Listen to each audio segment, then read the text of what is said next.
It's Tuesday, March 20th, 2012. I'm Bridget Carey on CNET.com, and it's time to get loaded.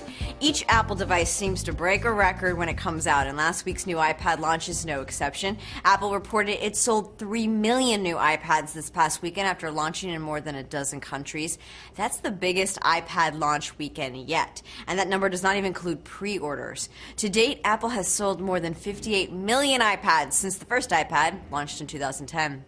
We may be seeing Windows 8 in stores in time for the holidays. Bloomberg reports Microsoft is aiming to release the final version of its new operating system by October. It's also reported that Microsoft will spill all the details at an industry event in early April.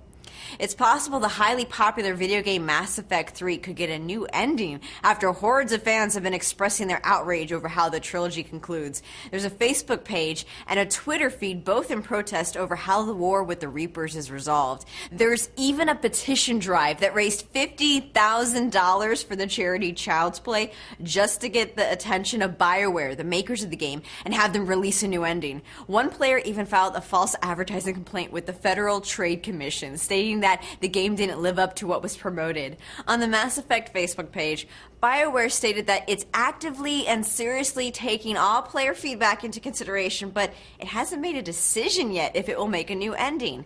Mass Effect 3 has received positive reviews from many outlets, but it seems some fans just wanted more closure with the characters. The game's executive producer wrote online that they always intended it to have a bittersweet ending.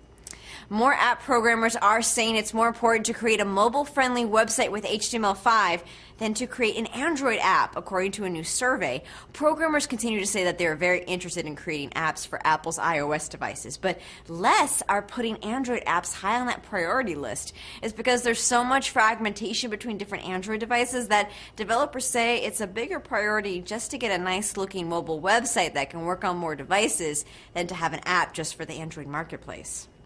When a study comes out about teens and texting, the results are never surprising. Teens are texting more and talking less. The latest Pew Internet Research study says teens average 60 text messages a day, but girls, of course, lead the pack, averaging 100 texts a day.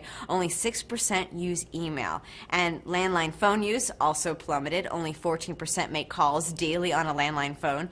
And just think, they don't even know the joys of losing internet connection because your brother or your mom picked up the phone while you were online. That was sacrifice, my friends. Those are your headlines for today. I'm Bridget Carey for CNET.com, and you just been loaded.